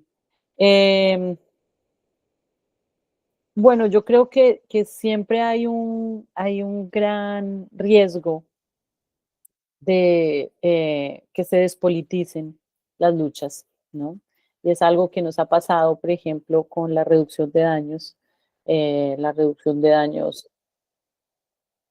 es una, para mí o para muchos de nosotros fue un primer lugar, ¿no? Político para antiprohibicionista, ¿no es cierto? Pero se instrumentalizó completamente en términos médicos, que no quiere decir que esté mal, que sea desde una perspectiva de sanidad y desde una perspectiva de salud, pero lo que está mal es que se haya despolitizado como una herramienta de transformación social. Siento que eso también está ocurriendo con la interseccionalidad, ¿no? El concepto de interseccionalidad que viene de una lucha muy fuerte de mujeres atravesadas por diferentes tipos de opresión, que establecen que precisamente las opresiones no se suman, sino que son partes de una estructura que sostiene unas a las otras. El patriarcado sostiene el racismo sostiene el patriarcado, y el patriarcado y el racismo juntos sostienen la exclusión de clase, y estos tres juntos sostienen obviamente la eliminación de cuerpos disidentes, sean estos cuerpos racializados, cuerpos trans, cuerpos disidentes de género, cuerpos en general. Entonces, nace, ¿no?, este concepto de interseccionalidad como entender que, que son estructuras de opresión, eh, y se empieza a despolitizar cuando tanto el feminismo blanco como todas esta andamiaje del desarrollo empieza a decir, no, pues la interseccionalidad es que cada persona tiene unas condiciones de identidad diferentes. Y es como, no, no estamos hablando de identidades diferentes, estamos hablando de opresiones, estamos hablando de exclusiones, estamos hablando de cómo construye, ¿no?, la identidad y la subjetividad ser excluido, ser maltratado, ser racializado, entendiendo la racialización como esa condición de discriminación por raza o etnia. Entonces yo creo que sí existe y con el accionar errático y corrupto de los políticos, existe una tendencia a llamarse apolítico o a decir no me gusta ser político, o mejor que esto no se politice o que no se vuelva una herramienta política, ¿no es cierto? En el sentido de que si entonces cambiamos de gobierno de izquierda a derecha o de derecha a centro, entonces todas estas cosas como la interseccionalidad, la reducción de daños o esto, o por ejemplo este maravilloso abordaje a la planta de cannabis, si se vuelve una herramienta política, entonces va a ser una arma arrojadiza de unos para los otros. Y yo creo que ahí hay una diferencia, ¿no?, muy grande en que se vuelva una herramienta política a que sea instrumentalizada, tanto por digamos, la política o como por cualquier otra vertiente. Pero yo creo que es muy importante que todas ellas se entiendan en su dimensión política desde la perspectiva de la transformación para evitar el sufrimiento y la eliminación de cuerpos. Yo creo que eso es lo básico, y creo que en ese sentido, decolonializarnos, romper el pacto, tener siempre una perspectiva interseccional, antirracista, decolonial, es la única manera de no permitir el apagamiento, el blanqueamiento y el silenciamiento de todas esas pequeñas herramientas de resistencia. No sé, Álvaro, si quieras agregar algo. Yo quería agregar algo en ese sentido y también por ahí un tema que no tratamos. Lo voy a intentar decir rápido, ¿no? Que no tratamos, que por ahí lo estamos hablando ahora. En la consigna nos pusimos fuerte a ver ahí el tema del prohibicionismo y un poco lo nombramos y dimos diferentes descripciones, diferentes cartografías sobre subjetividades, sobre territorio, sobre cuerpo. Pero ahí ese más allá del prohibicionismo, está bueno dejar ahí algo pensado, ¿no? Porque el diagnóstico es difícil, pero sin embargo, como bien decís, no solo hay resistencias en el viejo sentido de la palabra, sino que a mí me gusta pensar que hay campos de inmanencia, esferas de insurrección, lugares que se pueden crear a partir de reencuentros, que son realmente donde se oxigena y se vitaliza la cosa. Entonces, pienso, ¿no? También a partir de un libro, Realismo Capitalista, de Mark Fisher, que trabajé bastante, hay un anexo que habla de la privatización del estrés. Nosotros, a partir del provisionismo y por cómo es la violencia y el protagonismo de la forma de la violencia en Latinoamérica, nos ponemos a hablar de las cosas que nos impactan de la violencia directa. Pero por el otro lado de la historia de estas drogas, a partir del positivismo, a partir también del 1800 y pico, bueno, se inicia la industria farmacéutica.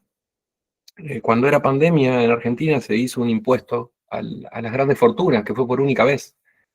A mí me llamó mucho la atención que de los 10 millonarios primero, de los 15 primeros, 2 o 3 eran laboratorios. Y era decir, bueno, tenemos un problema de narcotráfico porque decimos que una mercancía en negro, pero bueno, las drogas legales y la forma en que las terapéuticas administran el sistema de las drogas legales también es parte de la idea del provisionismo y de esa diferenciación. Hay una idea de ese cientificismo puesto en el plus de la economía y sobre todo en la forma de la subjetividad de los médicos que producen en la universidad, hasta en el mejor de los casos en la pública, y no criticando a mis grandes amigas y compañeras que me enseñan un montón, pero sí pensando en esto, cómo nos educamos y cómo percibimos. Porque yo, por ejemplo, del posgrado, cosas que me quedaron a un nivel filosófico espinosista, las diría así: la ciencia, ¿no? Saca un principio activo de una planta. La planta tiene un efecto séquito y la ciencia tiene un principio activo. Su valor es tener algo controlable, universal, manufacturable, hecho en serie. Bueno, hace el lucro. La verdad que una serie de plantas con su efecto séquito, con otra tecnología, con otro tiempo, más alguna microdosis de alguna otra cosa, y bueno, por lo que he estudiado y visto, no hace falta toda esa maquinaria bélica, instrumental, científica, ni siquiera para andar bien de salud.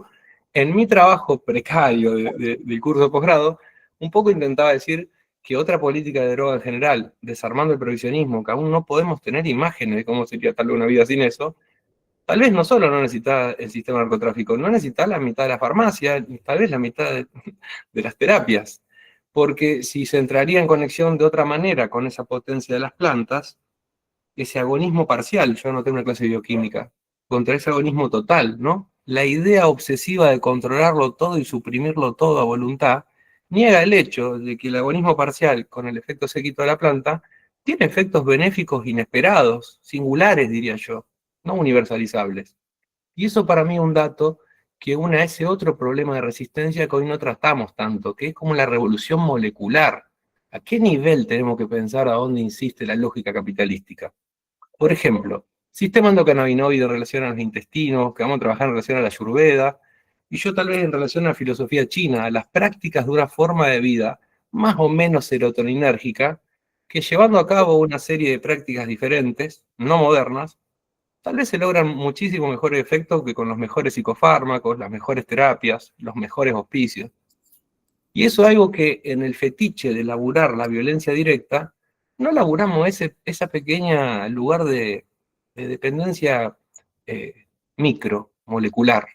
Ahí también hay que armar otros combates, otros discursos, me parece. Es por lo menos lo que aprendí. En esto, la privatización del estrés, lo que diría es eso. Fisher trabaja como el sistema genera una forma de malestares que después intenta tratar lanzando terapias que también relanzan recursivamente la lógica del capital, la acumulación, sistema de diagnóstico, una burocracia de la salud que termina siendo el trabajo del enfermo y que el dolor finalmente pone a girar máquinas económicas, que es donde arrancó todo. ¿Qué hacer con el dolor de las guerras? ¿Cómo inventar formulitas para soportar el dolor de la guerra? Tengo hasta ahí. Gracias. Ay, Sí, yo quiero... Dale, dale.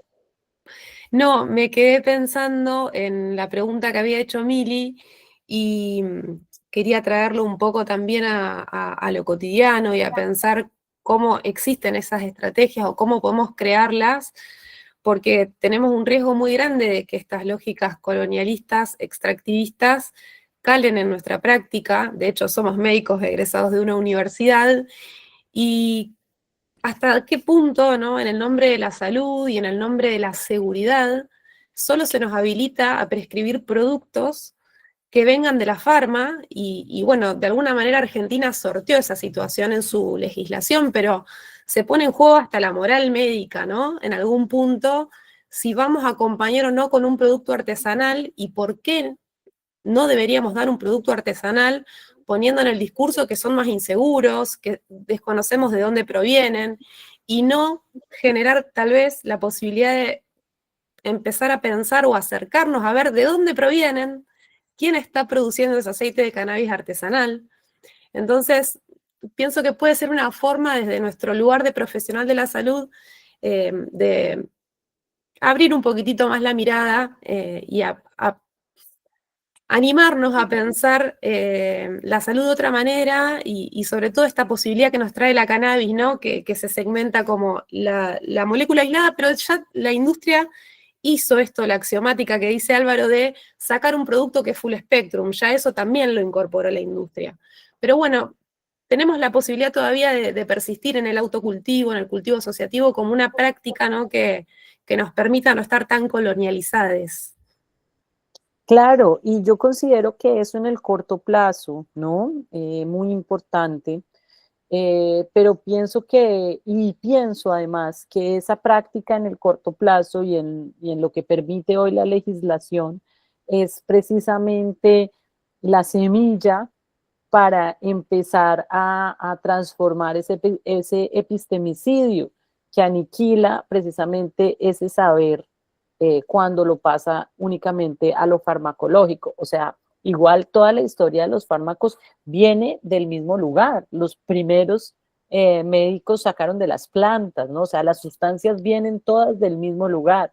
El concepto de las brujas era precisamente mujeres que utilizaban las plantas tanto para hacer remedios como para hacer pociones que, digamos, esto después ha sido convertido en todo un mito, pero la verdad es que eran también morfinas que les ayudaban a dormir al violador, porque eran violadas día a día por hombres con los que estaban obligadas a acostarse, ¿no es cierto? Entonces eran opioides que les ayudaban o eran también diferentes plantas que les ayudaban a controlar embarazos o a generar abortos seguros en sus momentos, y estamos hablando de antes de la Inquisición, obviamente. Entonces, yo creo que ese epistemicidio que, que se ha ido generando desde la colonia y desde esa universalidad del conocimiento,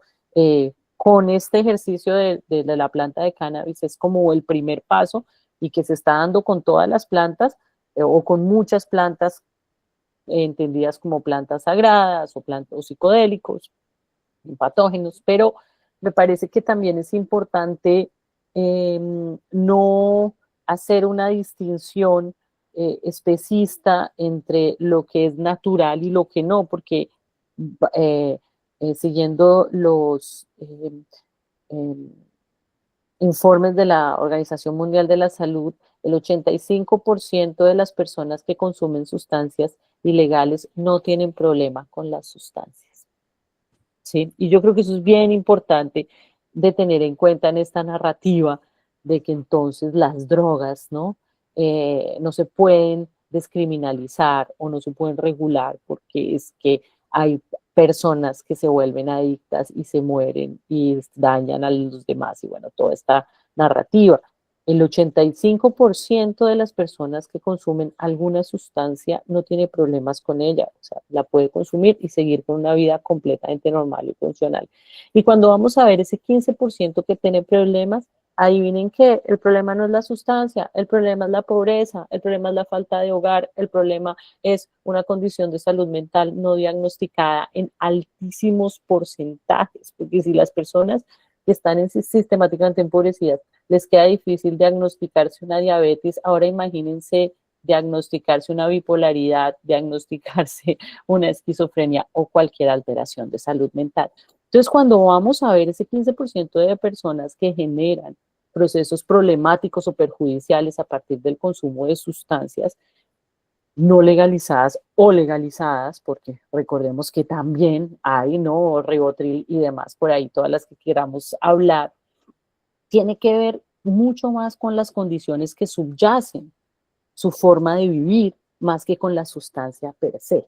La sustancia, ella, ¿no?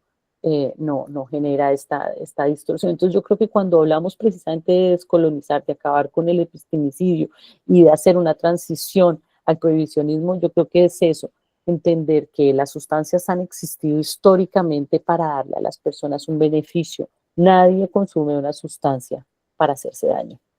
Lo que pasa es que si esa sustancia está sumada a que yo tengo, por ejemplo, conozco una persona muy cercana a mí que nació con problemas de sueño, nunca logró dormir, nunca le resolvieron. Solamente a los 16 años con heroína pudo dormir durante 2 días. Para una persona que nunca ha podido dormir bien, eso es una transformación. Claro, no quiero, con esto no estoy justificando que ahora todos los que tienen problemas, Silvi dijo que todos los que tienen problemas tienen que ir a inyectarse heroína. No, estoy diciendo que las personas llegan al consumo de sustancias legales o ilegales por un beneficio y ese beneficio tenemos que traerlo y entender cómo podemos acompañar ese beneficio dando otras, generando otras condiciones para que esto no se vuelva problemático. Y ahí yo creo que está un poco una de las pequeñas ventanas que podemos empezar a abrir para entender las otras sustancias, como más allá del cannabis y más allá de la farmacología moderna que conocemos.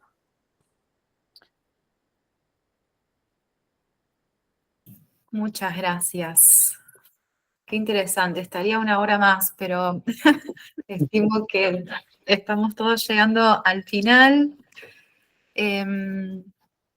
Bueno, van ahí reaccionando con corazones. Marcela hizo un comentario en el chat. Marcela, si estás ahí, ¿querés tomar micrófono?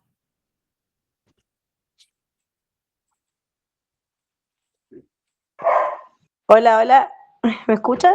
Se escucha. Bueno, una alegría estar acá con ustedes. Si bien no soy médica, soy educadora social y bueno, y el posgrado me ha dado la oportunidad, la excepción de poder cursar con ustedes y estoy re feliz.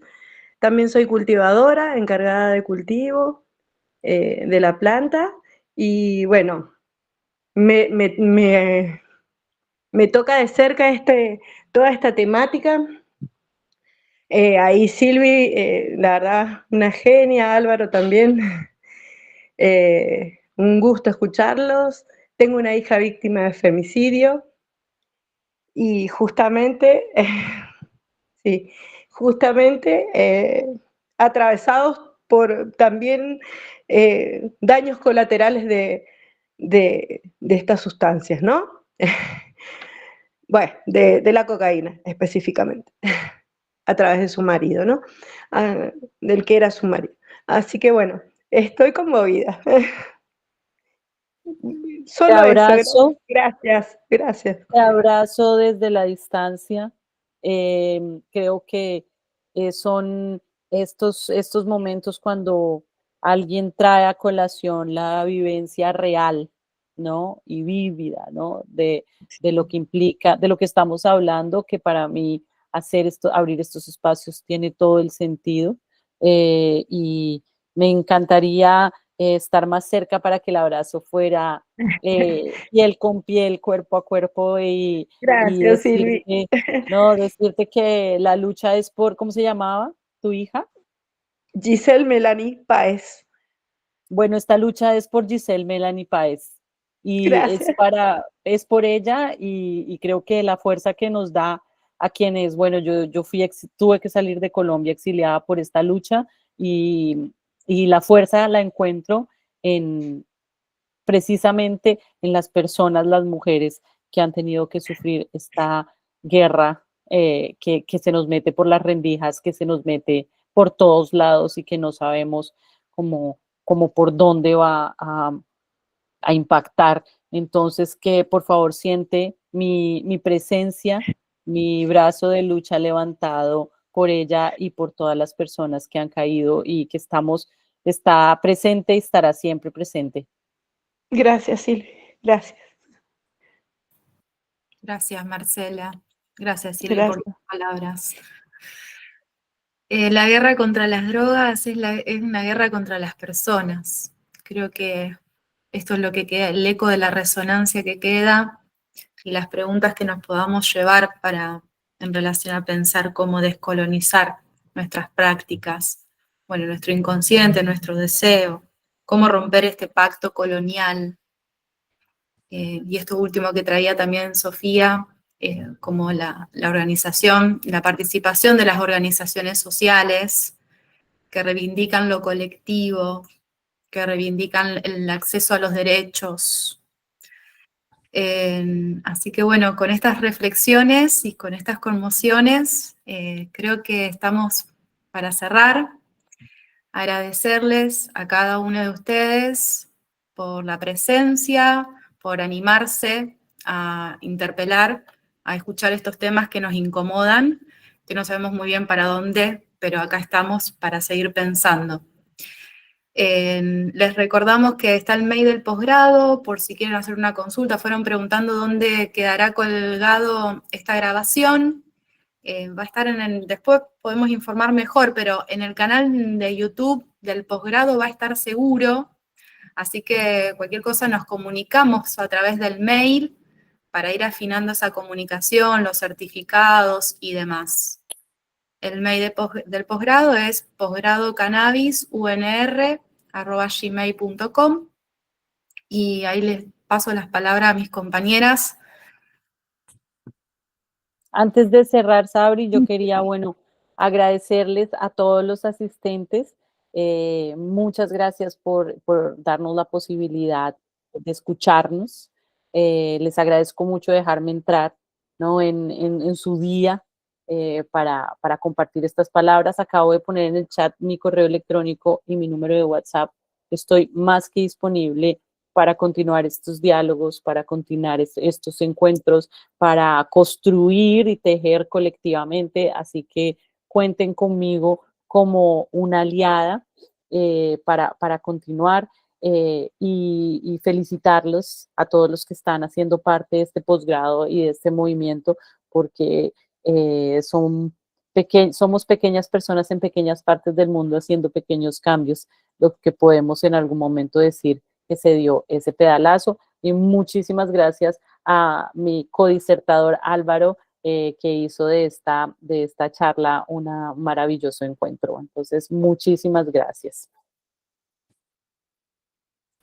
Bueno, aprovecho para saludar, muchas gracias. Para mí, soy una persona más realizada y saludable que hace un ratito porque pude expresarme con cosas que por ahí uno dice en porciones y en un modo, pero son maceraciones de muchos años insistiendo con esto mismo. Yo le digo a Marcela que le agradezco mucho su testimonio y también siento que hacemos algo por esa insistencia. Creo que el pensamiento colectivo es una fuerza creadora y creo que el afecto es una fuerza creadora. Y que, bueno, por ahí cuando no tenemos imágenes de cómo va a ser, hay que confiar en esa fuerza y encontrarse.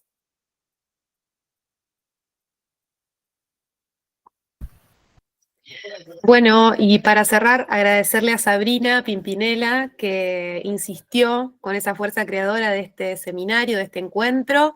Ella lo pensó, lo imaginó y bueno, acá estamos. Así que bueno, muchas gracias Sabri, muchas gracias Silvia, Álvaro, Shirley por supuesto, y bueno, a todas las personas que asistieron. Esperemos que se multipliquen estas. Mili, creo que tiene micrófono. Cierra Mili. Bueno, muchas gracias. He tenido problemas técnicos aquí, de verdad. He estado enchufada desde que se conectaron todos en esta bonita tarde. Me encanta escucharlos y el mensaje que dan es muy fuerte. Hay que tomarlo de distintas maneras y difundir el mensaje importante que es identificarnos a todos como seres que somos, con todo lo que viene heredando, como dice la profe Silvi, y transmitir el buen corazón en todos para poder seguir unidos por una misma causa. Gracias.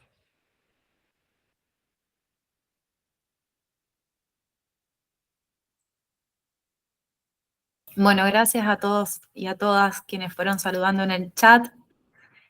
No queda más que esto, agradecer Y ojalá esto, que se repita, que nos volvamos a encontrar. Ahí están los contactos de Silvi, Álvaro, así que la red ya está sucediendo. Nos vemos en una próxima. Chao. Abrazos, chao. Chao, Sí, gracias. Chao. Chao, gracias a todos.